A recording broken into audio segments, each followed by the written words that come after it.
capítulo 6, versículo 9, Jesus começa a ensinar a oração do Pai Nosso.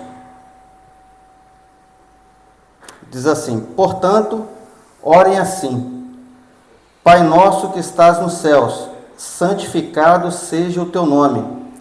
Venha o teu reino, seja feita a tua vontade, assim na terra como no céu. O pão nosso de cada dia nos dá hoje, e perdoa-nos as nossas dívidas, assim como nós também perdoamos aos nossos devedores. E não nos deixes cair em tentação, mas livra-nos do mal, pois teu é o reino, o poder e a glória para sempre. Amém. Vamos parar por aqui e vamos olhar mais de perto aqui para essa oração que, na verdade, é um modelo que Jesus está deixando para nós. Um modelo de oração. Ele começa falando: Pai nosso que estás nos céus.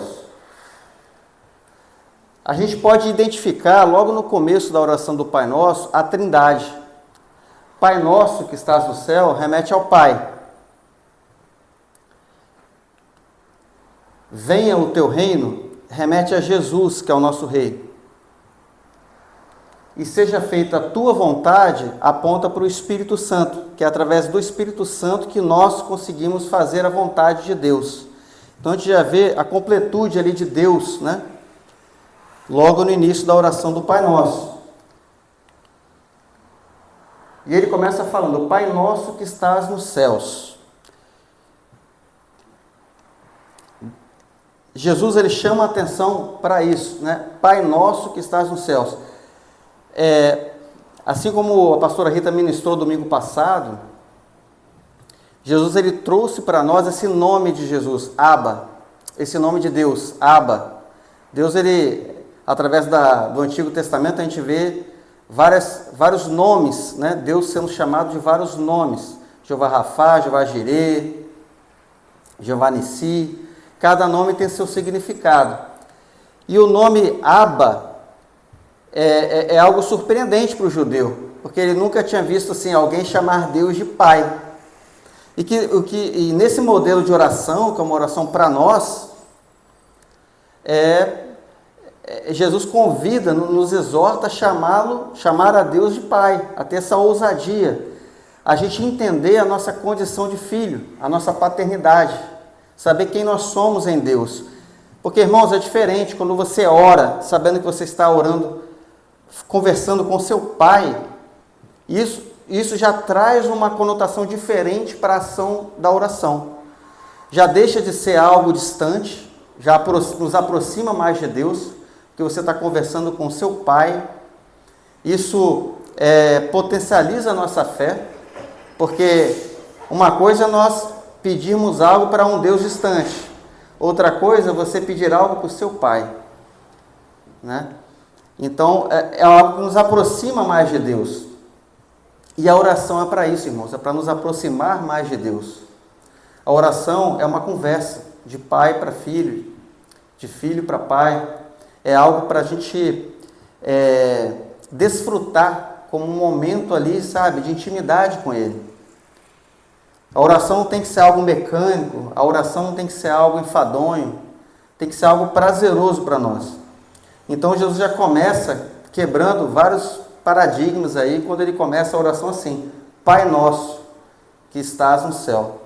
E quando a gente fala Pai nosso que estás no céu, a gente também tem que entender quem Ele é. Porque Jesus fala: santificado seja o teu nome, né?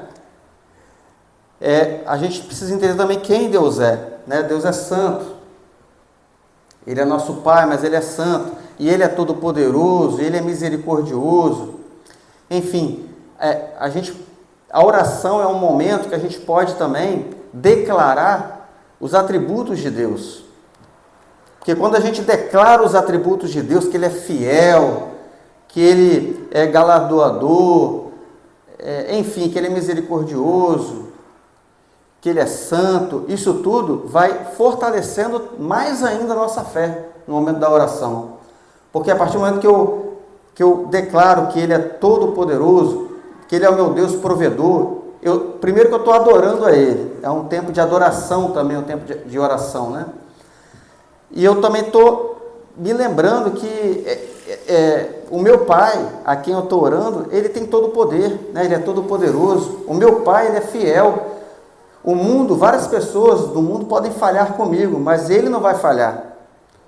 Várias pessoas podem, de repente, virar as costas para mim no momento que eu preciso, pode esquecer, mas Ele não vai esquecer, porque Ele é amoroso. Então, assim, quando você começa a declarar os atributos de Deus, isso também é algo que vai fortalecer a sua fé em meio à oração. Além de você estar adorando a Deus nesse momento também, que também é o momento de nós adorarmos a Ele, no momento da oração.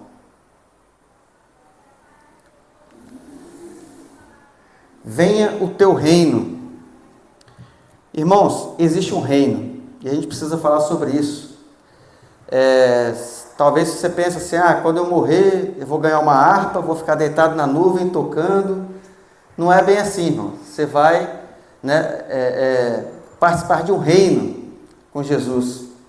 O céu vai descer, esse mundo caótico que a gente conhece, ele vai ser completamente transformado num mundo perfeito, onde não vai haver dor, não vai haver injustiça, não vai haver pecado.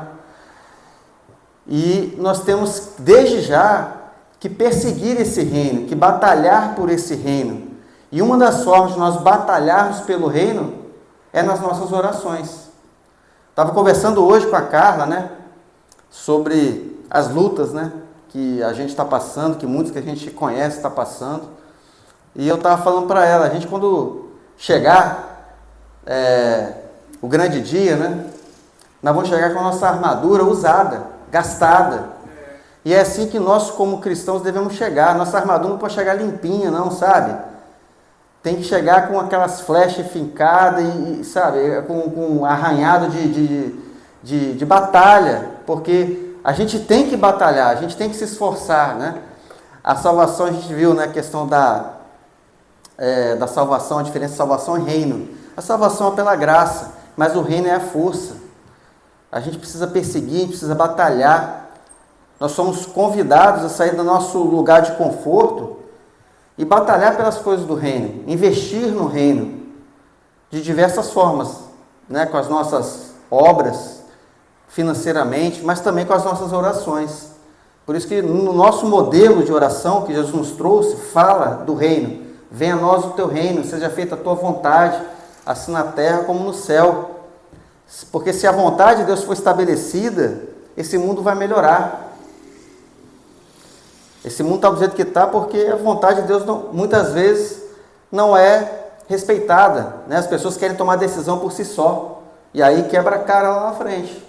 Porque não tomou decisão segundo uma direção de Deus. Segundo a vontade de Deus. E aí eu quero falar um pouquinho sobre essa questão da vontade. É fundamental que na nossa oração a gente precisa olhar para a vontade de Deus, buscar a vontade de Deus. Não adianta eu fazer uma oração centrada em mim, centrada naquilo que eu quero, naquilo que eu penso, naquilo que eu acho que eu devo orar. Momento de oração, irmãos, é o momento da gente tentar se conectar com Deus, buscar estar sensível ao Espírito Santo para ouvir dele e ele nos conduzir na nossa oração. Porque quando a gente ora segundo a vontade de Deus, irmãos, aí pensa numa oração de sucesso, uma oração que vai ser eficaz, que vai ser eficiente. Porque se eu estiver orando de acordo com a vontade de Deus, aí a gente vai estar na direção certa. Sabe, a gente muitas vezes não tem resposta das nossas orações, porque a gente ora de uma forma muito egoísta, sabe? De uma forma muito... às vezes as pessoas oram até contra um princípio da palavra. Deus nunca vai responder uma oração que vai contra o princípio da palavra.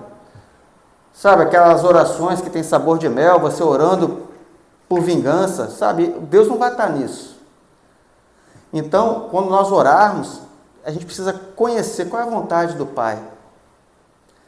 O momento da oração é um diálogo. Eu tenho que falar, mas eu tenho que ouvir. Então eu preciso ouvir de Deus. Muitas vezes, irmãos, faz mais diferença a gente ouvir do que a gente falar no tempo de oração. Tem vezes que a gente precisa de repente chegar lá e ficar quietinho, em silêncio. dá um tempo ali, sabe, para o Espírito Santo ministrar no nosso coração, de repente coloca um louvor, e você fica ali, sabe, em espírito na presença do Pai, e Ele vai colocar no seu coração, às vezes, do que você tem que orar. Porque muitas vezes a gente nem sabe que a gente vai orar. Então, em vez de a gente pegar aquela oração que a gente já gastou ela, está até arranhado, Deus não tem Alzheimer, né? Ele não vai se esquecer daquilo que a gente orou. Uma coisa é a gente ser persistente na oração, outra coisa é você usar até a mesma palavra ali, sabe? A mesma vírgula que você usou ontem, anteontem, você está usando a mesma coisa. Então, às vezes a gente precisa ficar um pouquinho em silêncio na presença dele. E ele vai trazer ao nosso coração o que a gente deve orar, sobre o que a gente deve orar.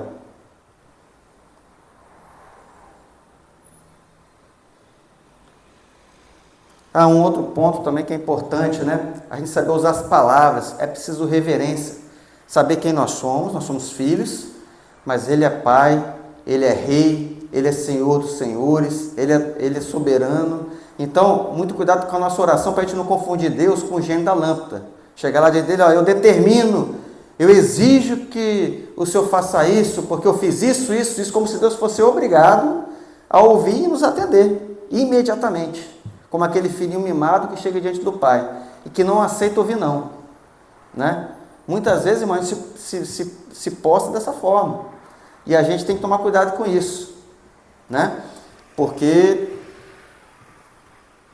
nós somos filhos, Ele é Pai, nós somos súditos, Ele é Rei.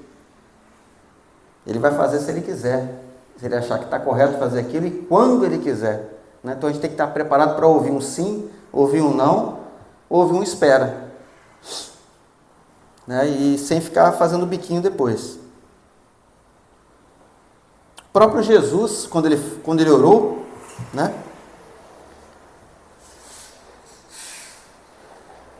Antes de eu ler isso aqui, o próprio Jesus, quando ele orou, ele colocou lá, ele estava lá no Getsemane, e colocou lá: Pai, se for possível, afaste de mim esse cálice, mas contudo, não seja feita a minha vontade, mas a tua. O próprio Jesus, né?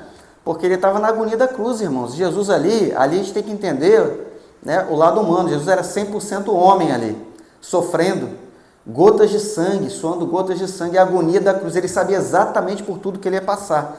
E quando eu falo da agonia da cruz, é a agonia completa. Não é só a dor daqueles ossos, de cada chibatada, não era um chicotinho ali, na ponta do chicote tinha um osso que fincava na carne de Jesus e saía rasgando. E ficava aparecendo o osso, muitas vezes, em algumas partes da carne do corpo de Jesus. Né? O corpo dele foi esmigalhado ali para o nosso pecado. Isso antes da cruz. Depois o cravo, né, na cabeça, é muito sofrimento ali. Mas o maior sofrimento foi quando ele se separou do Pai. Eternamente Jesus estava em comunhão com o Pai, com o Espírito Santo. E naquele momento na cruz, quando ele recebe a carga de todo o nosso pecado, ele experimenta um momento onde ele não tem mais essa comunhão, naquele momento ali. Então, essa dor que Jesus estava sentindo, esse desespero que ele estava sentindo naquele momento, contudo, faça a tua vontade. Ele escolheu passar por aquilo também, se submeter àquilo. Então, quem somos nós, né, irmãos, para poder querer, sabe, Senhor, eu estou sofrendo muito, eu não aceito passar por isso agora. A gente tem que buscar entender, por isso que é importante, nesse momento da oração, a gente ouvir Deus, que muitas vezes Deus vai trazer um entendimento.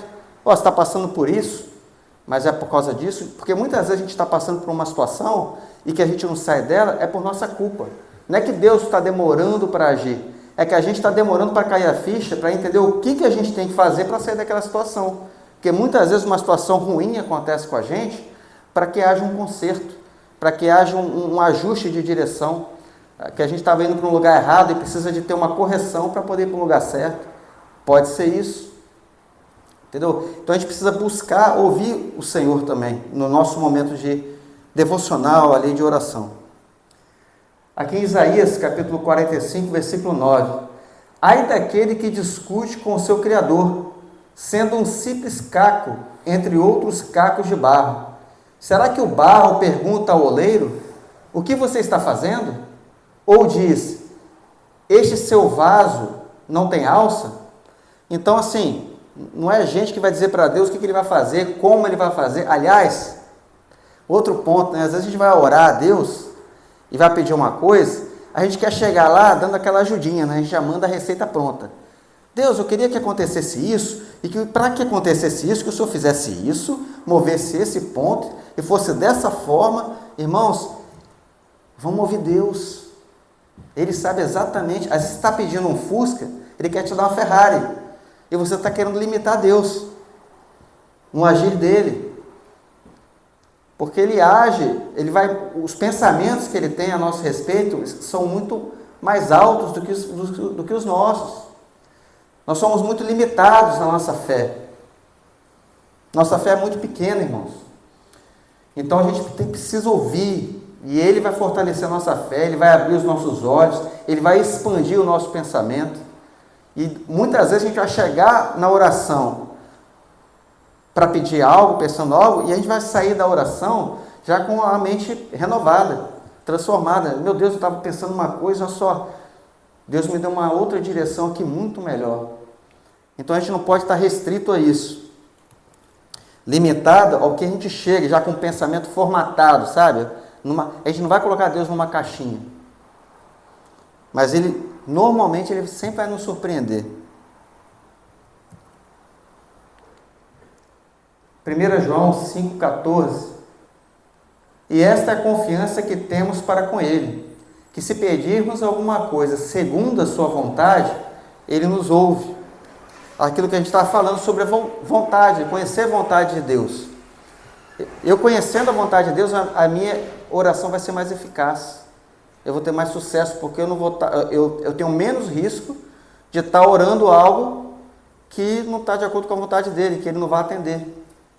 É menos chance de eu ganhar ou não, se eu estiver orando segundo a vontade dele. Quer ver uma dica legal? Orar a palavra. No momento de oração, você pode abrir a palavra de Deus e está pegando um princípio ali, orando acerca daquele princípio, sabe? Você está orando, está lendo a palavra e vê uma promessa de Deus ali, ou um princípio, você ora a respeito daquilo. Você vai estar orando de acordo com a vontade de Deus automaticamente, porque a palavra de Deus é a vontade dele. Então, é chance zero de errar. Né? Então isso é importante. Versículo 11, continuando a oração do Pai Nosso. O pão nosso de cada dia nos dá hoje. Então, versículo 11 fala da gente colocar nossas necessidades diante de Deus. Irmãos, Ele conhece todas as nossas necessidades. Eu preciso estar orando e colocando diante de Deus as minhas necessidades? Sabe por que é bom a gente fazer isso? Por dois motivos. Quando eu faço isso, eu estou declarando para Ele que a minha confiança está nele. Não está no meu braço, não está no meu chefe, na boa vontade do meu chefe, de repente no meu salário. Sabe, eu estou declarando que, independente de qual seja a minha necessidade, eu estou declarando que Ele é aquele que provê todas as minhas necessidades, emocionais, físicas, financeiras, saúde, seja qual for. Eu estou declarando isso. E também, quando eu coloco diante dele as minhas necessidades, eu estou me lembrando que ele está cuidando daquilo. E automaticamente eu reduzo o meu nível de ansiedade.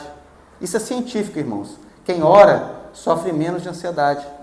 Porque você está colocando aquilo, sabe, como se eu estivesse dando um cheque naquilo. Ó. Ainda que não esteja resolvido, eu estou passando por aquele problema, mas eu coloquei diante de Deus. Ele está cuidando daquilo. Deus está cuidando desse negócio. Então, aquilo me acalma.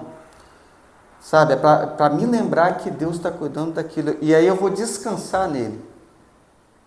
Eu vou exercitar esse descanso em Deus.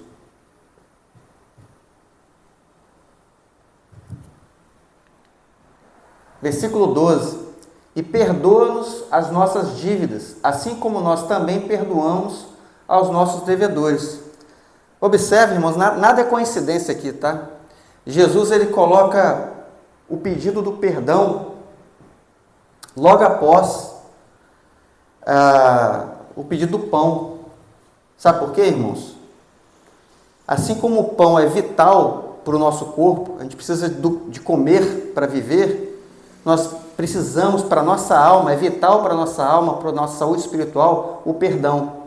A gente não pode ter uma vida de permitir o acúmulo de pecados sem arrependimento. O pecado tem que ser um acidente na nossa vida. Só que quando a gente pecar, a gente tem que ser rápido. Tem que ser urgente o pedido de perdão. E nós temos que buscar esse perdão diante de Deus. A gente não pode demorar. É uma questão vital para nós, da nossa saúde. Quando a gente permanece numa situação de pecado sem buscar o arrependimento, sem buscar o perdão de Deus, a gente vai para um caminho perigoso, onde a gente pode se distanciar dele e depois ficar difícil de voltar. Então, do mesmo jeito que o pão é importante para a minha saúde física, o perdão também é, pensando no lado espiritual. Amém? Versículo 13. Não nos deixes cair em tentação, mas livra-nos do mal, pois teu é o reino, o poder, a glória para sempre. Amém. Então, Jesus coloca aqui no final da oração um pedido para que Ele nos livre das tentações. E aí, irmãos, lembra que eu falei lá da Trindade, logo no início do Pai Nosso? Aqui, nessa sequência de pedidos, a gente vê também a Trindade. Por quê? O pão nosso é um clamor ao Pai. O Pai é o provedor. O Pai é aquele que provê. O perdão dos pecados é um pedido para Jesus, porque através da cruz é que nós temos o perdão. Através do sangue de Jesus que nós temos o perdão. E não cair em tentação é o Espírito Santo que nos livra. Porque quanto mais cheio do Espírito, mais forte eu vou estar para resistir à tentação. Quanto mais cheio do Espírito Santo, mais poder eu tenho sobre a minha carne. E eu sou tentado na carne. Gálatas 5,16 diz: enchei-vos do Espírito e não satisfareis a concupiscência da carne. Então, quanto mais cheio do Espírito Santo, mais fortalecido eu vou estar e menos propenso a cair. Então, a gente vê a Trindade no início do Pai Nosso e no final do Pai Nosso.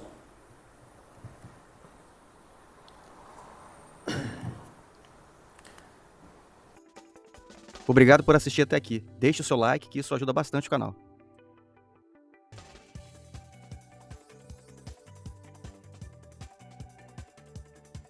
Se inscreve no canal para não perder os próximos vídeos. Deus te abençoe. Até lá.